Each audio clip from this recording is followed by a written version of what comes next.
Geek Therapy Radio.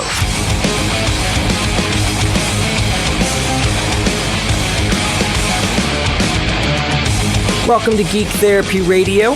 I'm your mental curator, Johnny Hemberger. This is the broadcast, not the podcast. For those of you who also listen on the radio, you may have noticed that the podcasts have gone down from 5 days a week. I think, honestly, I owe you an extra one this week, but I went down to 2 podcasts in a broadcast podcast, if that makes sense.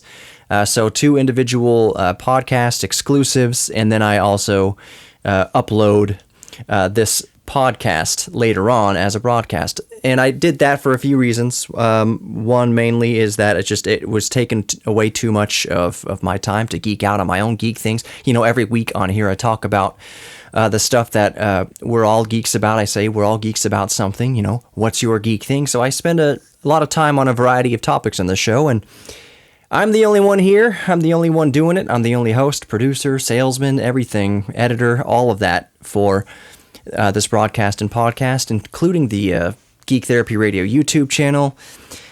I was just spread a little too thin doing 5 podcasts per week. But as I promised, just because I stopped doing 5 per week, I promised at least 3 per week. I think I've fallen short. I think like I said, I owe you an extra one for those of you who follow the podcast, just Geek Therapy Radio Podcast in your favorite podcast player. Look for the red, white, and black color scheme.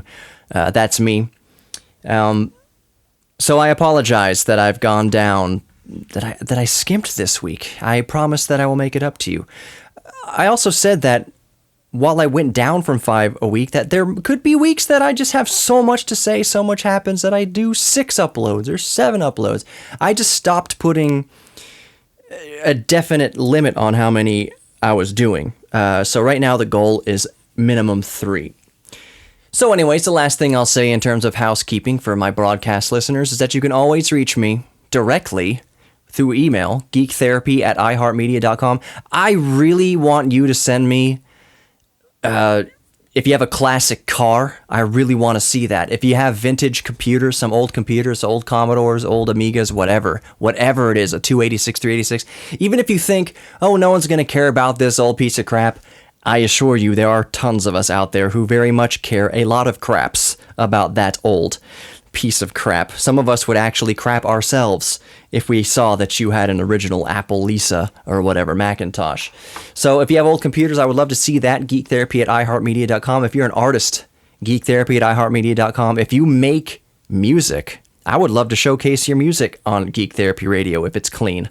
GeekTherapy@iheartmedia.com. Also all the, social media stuff. Geek Therapy Radio on Facebook, Geek Therapy Radio, Instagram, Twitter, all that kind of good stuff. Just search for Geek Therapy Radio or go to geektherapyradio.com. That's the best way to get at me. I want to see and hear what you're into. As of right now, this is not a live broadcast. It's kind of hard to get a board op into the studio either 10 p.m. Saturday night or 6 p.m. Sundays. So we're stretched thin. I myself am a board op. I mostly run the board over at 740 KTRH, so I understand that. Eventually, I would love for the show to be a call-in show. Just talk to you, the listener, about the cool stuff that you're into, any kind of hot topics of the day. Side note, my cat just took a dump in the litter box, and it stinks horribly. Ah, the joys of recording shows at home. Maybe if I took live call-ins at the radio station, then there wouldn't be a cat taking a dump 7 feet away from where I'm sitting now. Dang, Jack. You just lit the house with that. I gotta clean that up before my wife gets home. Oh, I took a deep breath. Derailed. Anyways, I would love to make this a call-in show, and eventually it will be so. So, the topic du jour of this segment, and I have a feeling that, maybe we might get into in the next segment. Back in 2017, I think it was episode 33. I've been very diligent of titling and labeling my episodes. If you're a podcast listener, just go back and look for number 33. There it is. I talked about this. Prager U. Sounds like a spaghetti sauce, but no. It is a conservative outlet one of the things they do is upload videos to YouTube. They have a channel on YouTube called Prager U. And they filed a lawsuit back in 2017. I was talking about this. They filed a lawsuit with YouTube, saying that YouTube was infringing on their First Amendment right to free speech. That since they were conservatives, that they were unjustly targeted and their content was unjustly censored and harder to monetize, demonetized, whatever. They felt they were being censored by YouTube, and that infringed their First Amendment right. So you, the listener, driving around right now, if you're just driving around in your car or you're listening at home, before we go into this further, I just want to know, just ask yourself, this is kind of a rhetorical question here. Actually, it's not that rhetorical. Do you think that YouTube is infringing on Prager U's right to free speech by demonetizing videos and not promoting their videos like they promote other channels' content? Do you think that is an infringement on their First Amendment right of free speech? Just ask yourself that right now. If you do think it's a First Amendment right, here's my argument. And this is definitely going to go into the next segment, I can already tell, because I'm going to get it all ramped up about this. While I do think it is... While I don't agree with YouTube/Google, who owns YouTube, the alphabet company who owns it all, while I don't agree with YouTube censoring and demonetizing and not promoting Prager U's conservative content versus other content on YouTube, I'm not even going to talk about liberal content on YouTube. I'm going to talk about any content on YouTube. If a tech channel uploads a tech video about a new laptop, that is way more likely to be kind of promoted and be caught up in the YouTube algorithm and be promoted and put in front of people, versus YouTube definitely singling out conservative outlets and making sure that the algorithm doesn't so much favor their content. That I don't agree with that. That morally, that's wrong to me. But the question is, and why Prager U sued YouTube, was their claim that YouTube infringed on their First Amendment right. And I have to say, I maintain my opinion on this since 2017.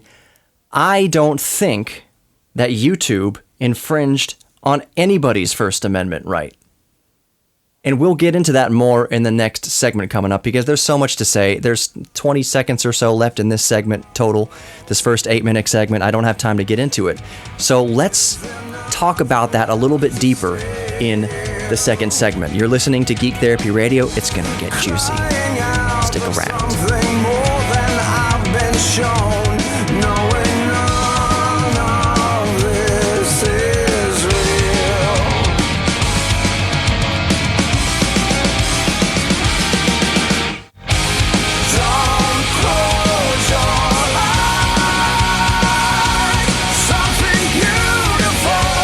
Welcome back to Geek Therapy Radio. You've got your mental curator showing you around the Museum of the Mind and all our various different geek things, Johnny Hamburger. So, in the last segment, we were talking about the fact that back in 2017, Prager U, a conservative YouTube channel, and they have other material as well, it's not just YouTube, other content as well. Prager U says that YouTube infringed, they sued YouTube, saying that they were infringing on Prager U's First Amendment right to free speech by censoring their videos through not promoting the videos and demonetizing the videos.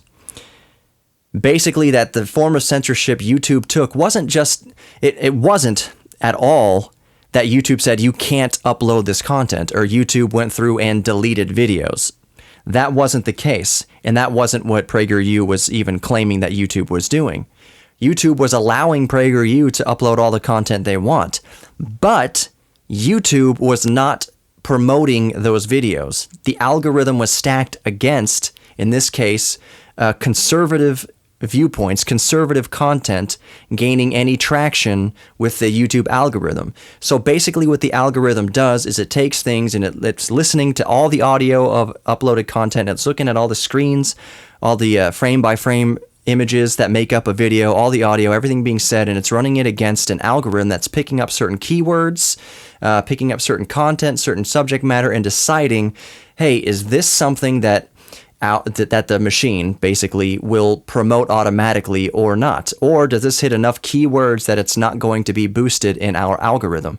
That if you upload, like I mentioned in the last segment, if you upload a review about a new laptop, let's say the new MacBook Pro 16-inch, that is way more likely to hit the YouTube algorithm and get promoted by the YouTube algorithm, so that you're sitting there, you may have no interest in a MacBook yourself, or maybe you've looked at other kind of laptop videos, something in the vein of technology and computer technology. The algorithm says, hey, we noticed you watched this video about a Dell whatever, but we think you might be interested in this Apple laptop. So that's why you see those suggested videos. That wasn't happening for Prager U. They claimed that they were being singled out by YouTube, aka Google, and not having their conservative content promoted because they were talking about Trump too much. Maybe they were talking about the Constitution. Maybe for whatever reason, it was hitting enough keywords that YouTube has flagged as not being promotable, I guess, for whatever reason. And I'm not going to claim to know what YouTube's reason for that is, other than I think you can guess it. I mean, I don't want to say the B word here, but I will. Bias. That's no question at all that YouTube is biased. And therein lies the rub with all of this. The question I asked earlier was, do you think Prager U had any grounds to sue YouTube over infringement of their First Amendment right? I submit to you, and I asked you to think about that yourself. Do you think yes or no, did YouTube infringe on our First Amendment right? But let's explain it a little bit. Let's dig a little bit deeper here. Maybe you think yes. Maybe you're driving around and your initial gut reaction, because it's egregious, is yes, YouTube infringed on their First Amendment right.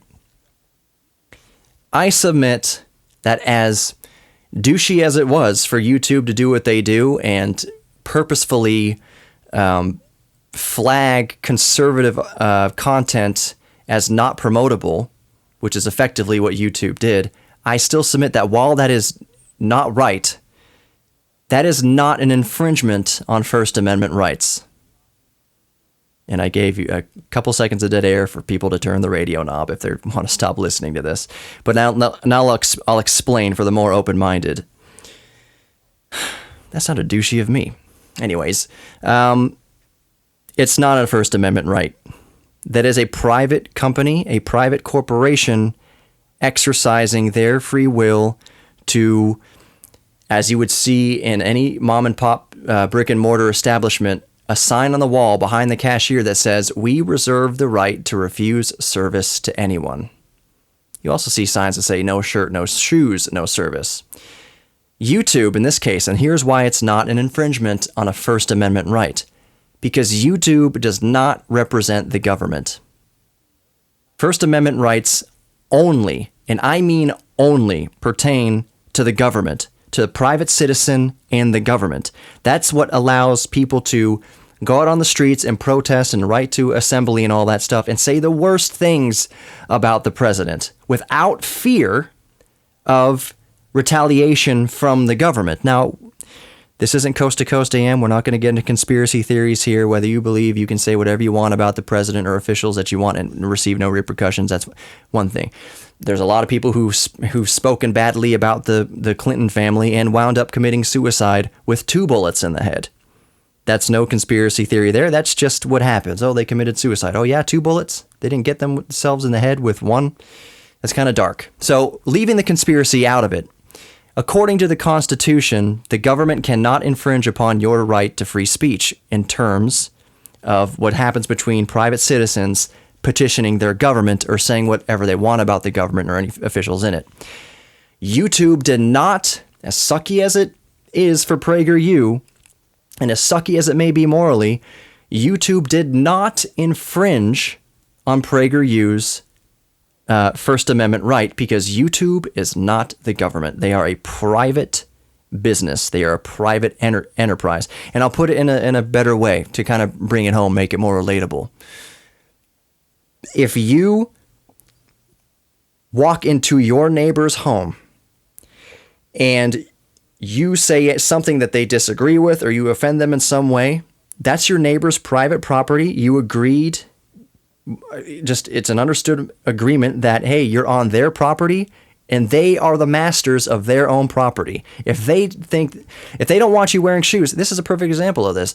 They say, take your shoes off, please, before walking around the house. A lot of people have that rule. Take your shoes off before walking around on the carpet.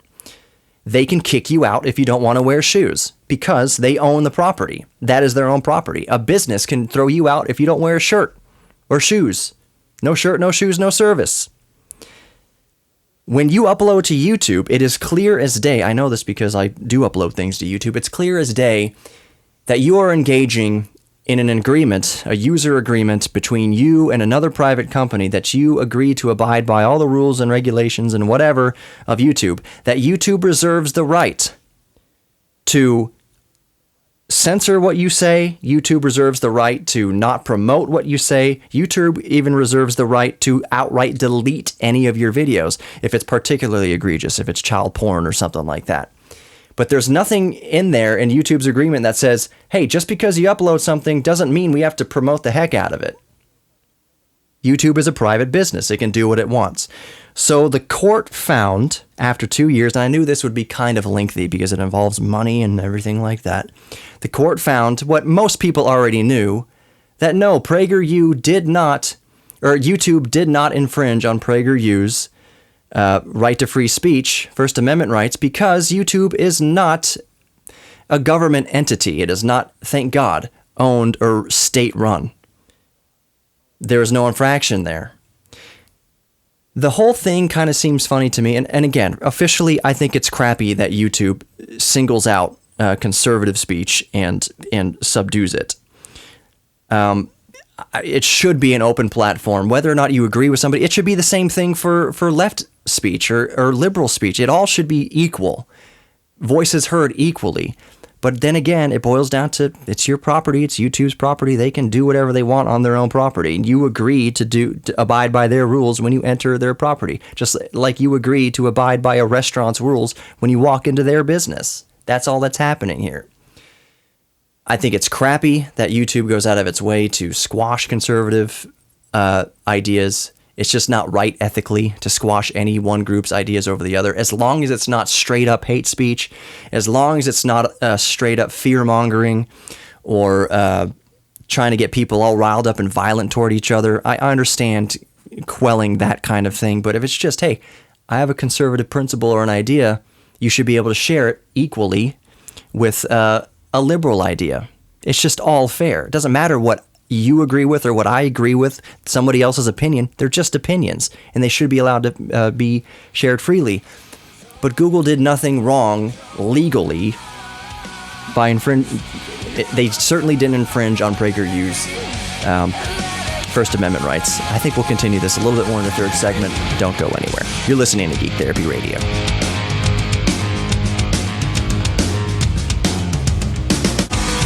Cannot seem to find the answers. Welcome back to Geek Therapy Radio. I'm your mental curator, Johnny Hamburger, and we've been talking about the conclusion of a lawsuit that's been happening since 2017 between Prager U and YouTube. Prager U, for those just tuning in, I'll be brief for those of you who've been listening the entire time, but Prager U sued YouTube, saying that YouTube has infringed on their First Amendment rights to free speech by censoring their content and not allowing it to hit the algorithm the same as any other channel's content would. They claim that because they were a conservative outlet, that they were demonetized, that their content was not bolstered by the algorithm. They weren't being treated equally as any other content creator. So they said that was an infringement on their First Amendment rights. The court found officially now, about 2-3 years later, that no, YouTube did not infringe on Prager U's First Amendment rights because YouTube is not the government, and it's not a state-run media outlet. It is not owned by any government. It does not represent the government. Therefore, it is a sole proprietorship. It is a company. It's a corporation. It's an individual, and the First Amendment doesn't apply to individuals talking to individuals or what happens within private business.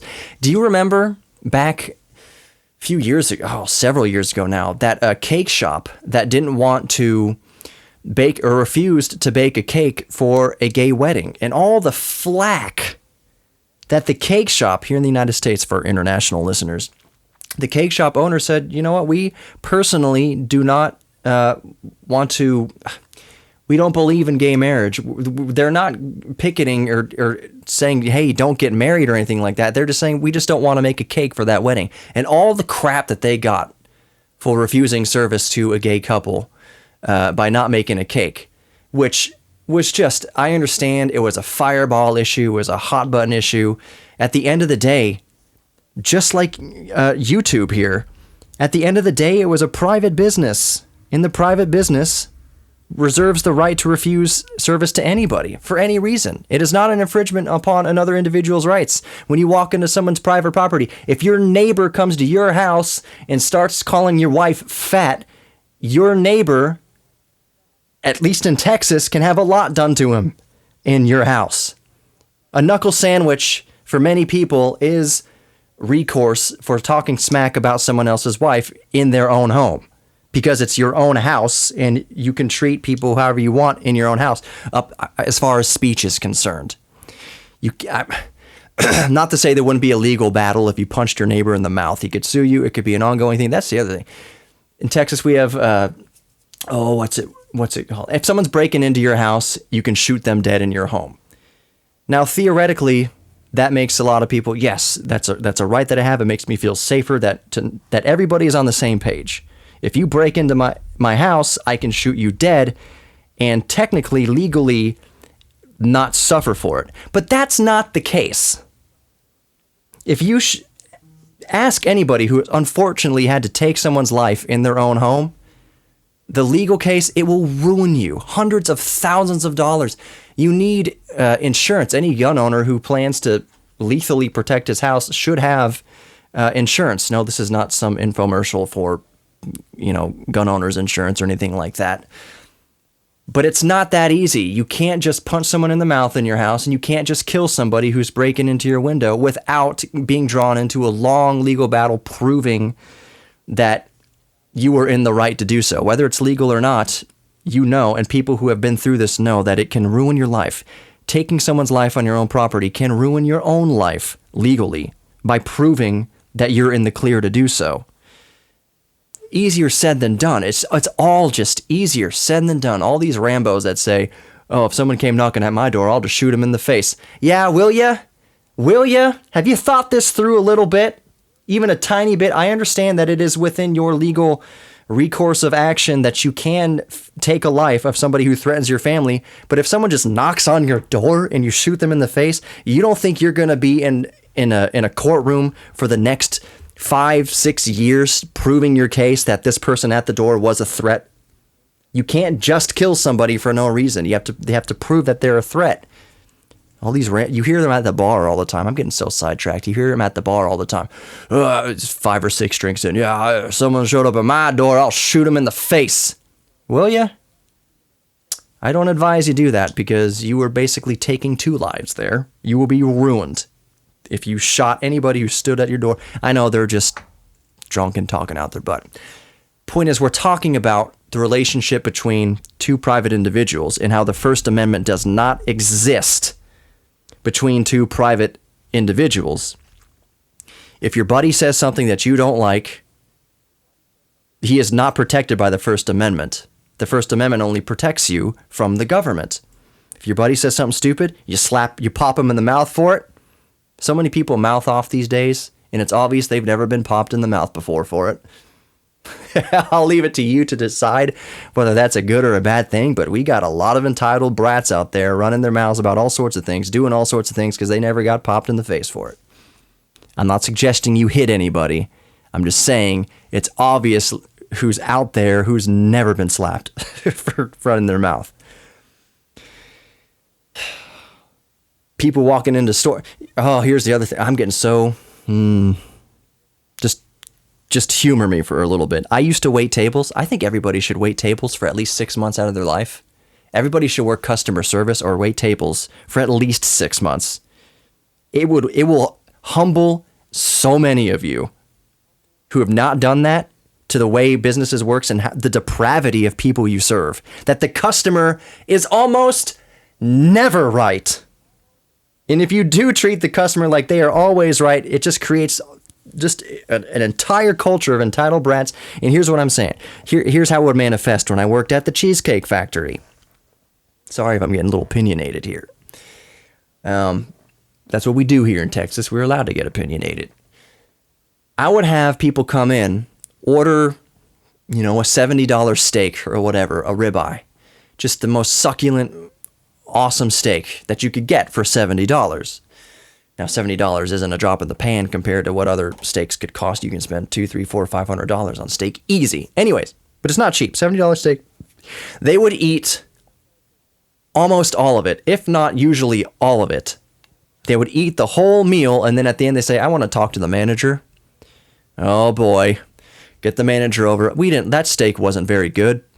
It wasn't cooked to my taste. It wasn't juicy enough. The green beans or the collard greens or the asparagus wasn't just, it was a little stale, not to my liking. It wasn't crispy enough.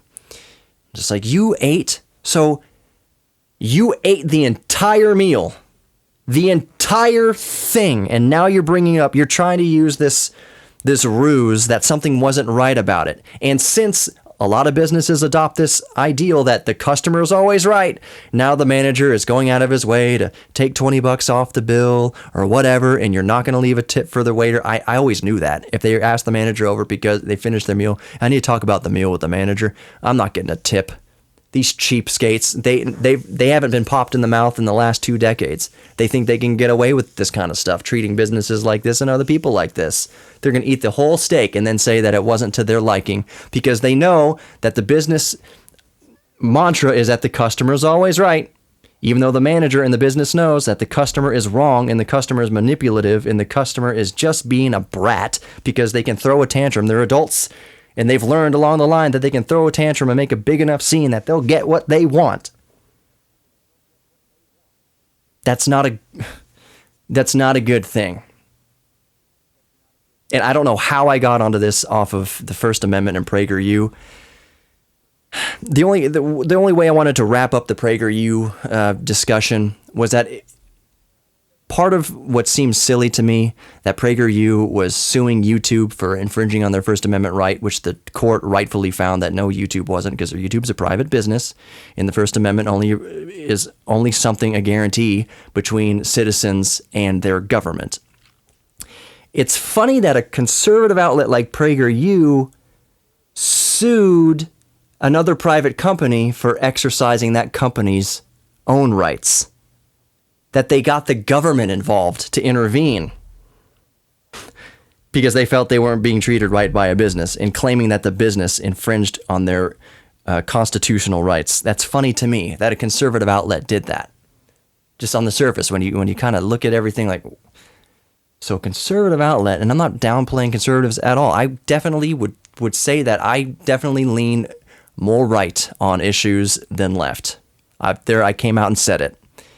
How far right, I will not disclose. How far left, I will not disclose. But I'm pretty much, and I think most people are like this, we're pretty much in the middle. My little meter just kind of little ticks to the right, generally, I would say. But it's silly that a conservative outlet involved the government because they didn't like the way that a business was exercising their free speech to censor people who use their platform, their private platform.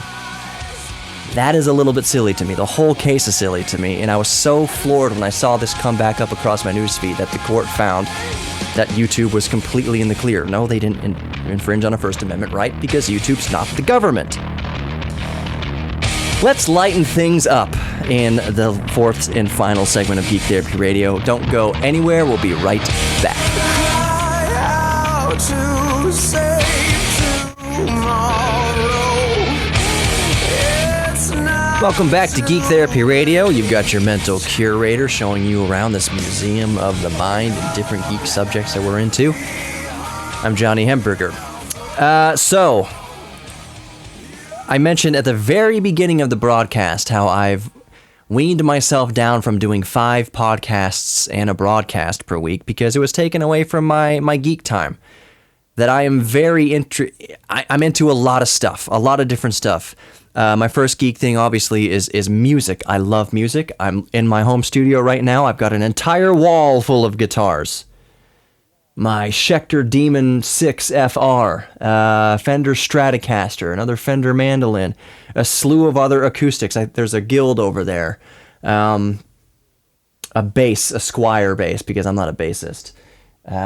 Anyways, I love guitar. The equipment I'm looking at, what I'm using to record with right now, I've got several mic preamps, including a boutique preamp from a company here in Houston called Handy Amps that builds handmade tube preamps and guitar amplifiers and compressors and other studio equipment. So I love studio equipment. I love music. I love everything.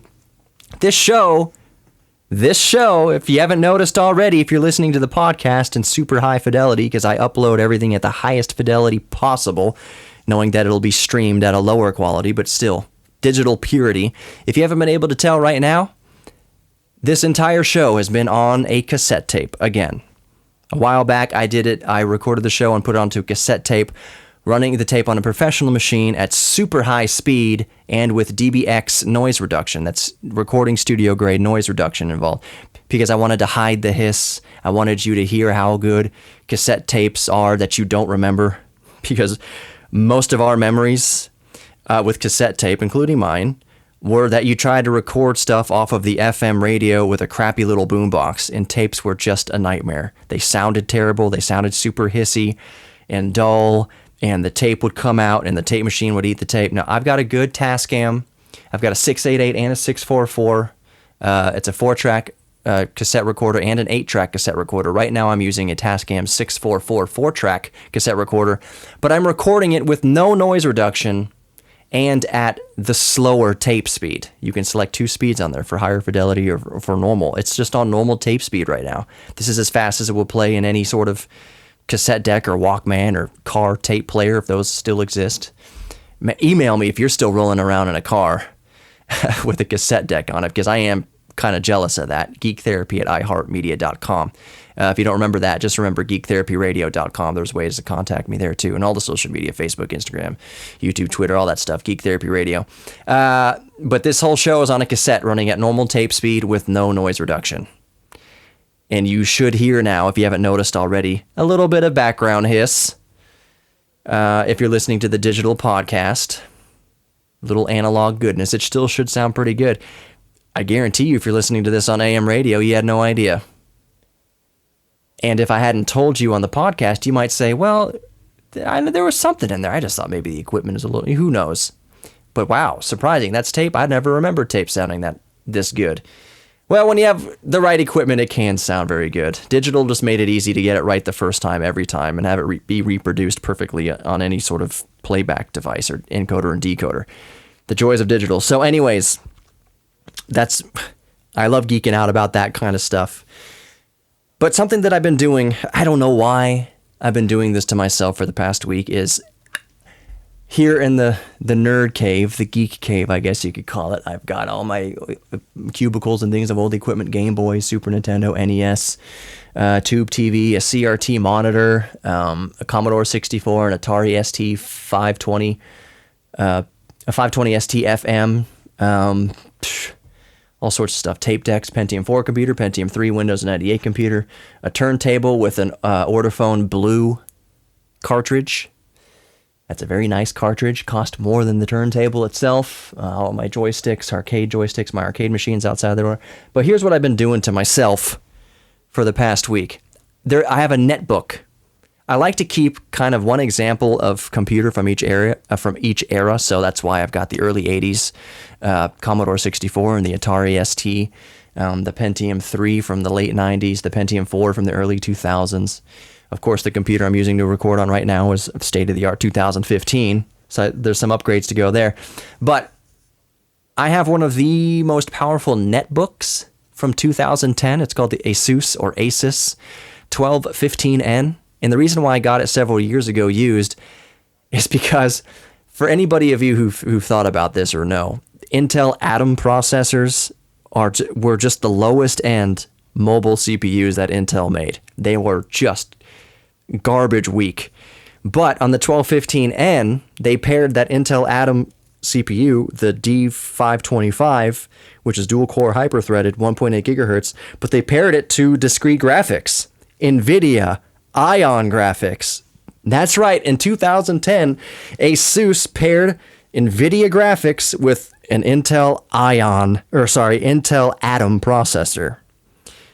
And I know there might be people listening that I have no idea what you're talking about, Mental Curator. No idea what you're talking about there, Johnny. But believe me, there's plenty of us who went through the netbook era, who suffered through the netbook. There's people, can I tell you something?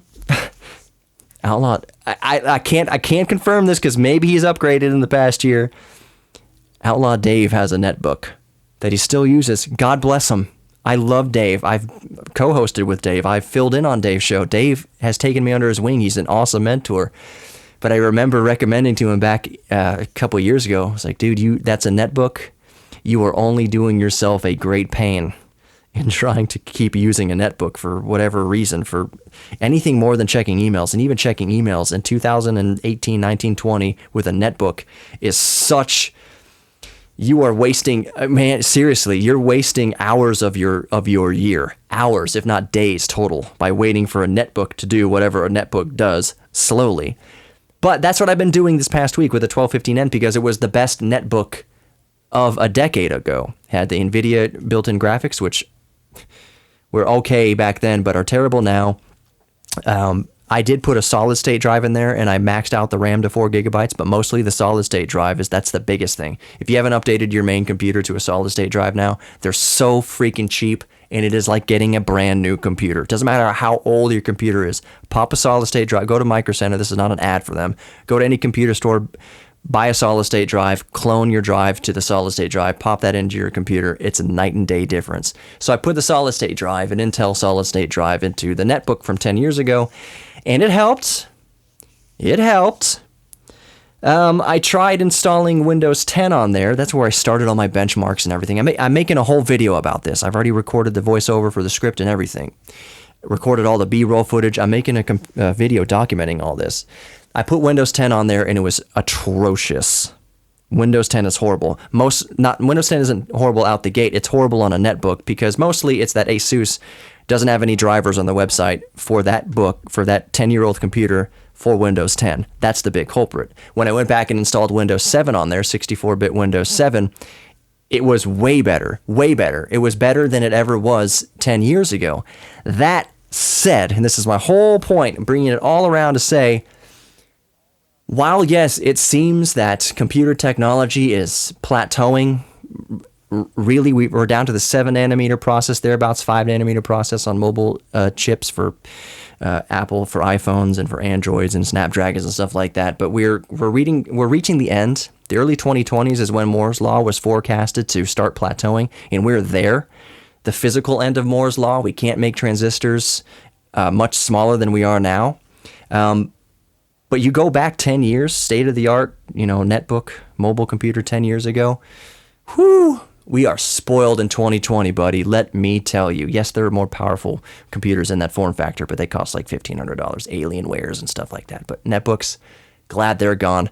Make sure to visit my friends at Best Automotive in Kingwood on North Park. Aaron Best will take great care of your classic car or your modern car. And speaking of sponsors, if you want to become a sponsor of Geek Therapy Radio, I would love to hear from you. Hobby shops, car restoration shops, whatever your business is, let me know. Electronic shops, GeekTherapyRadio.com, reach me there. GeekTherapy at iHeartMedia.com, you can reach me there, or any of the social media. Just Google search Geek Therapy Radio, and there I am. I would love to have you on as a sponsor. Let's talk about it. Let's make a deal. Thank you for listening to Geek Therapy Radio. I'm not selling vapes. Thank you for listening to Geek Therapy Radio. It means the world to me that you listen each week. You are worthy of love. Take care. See you next time.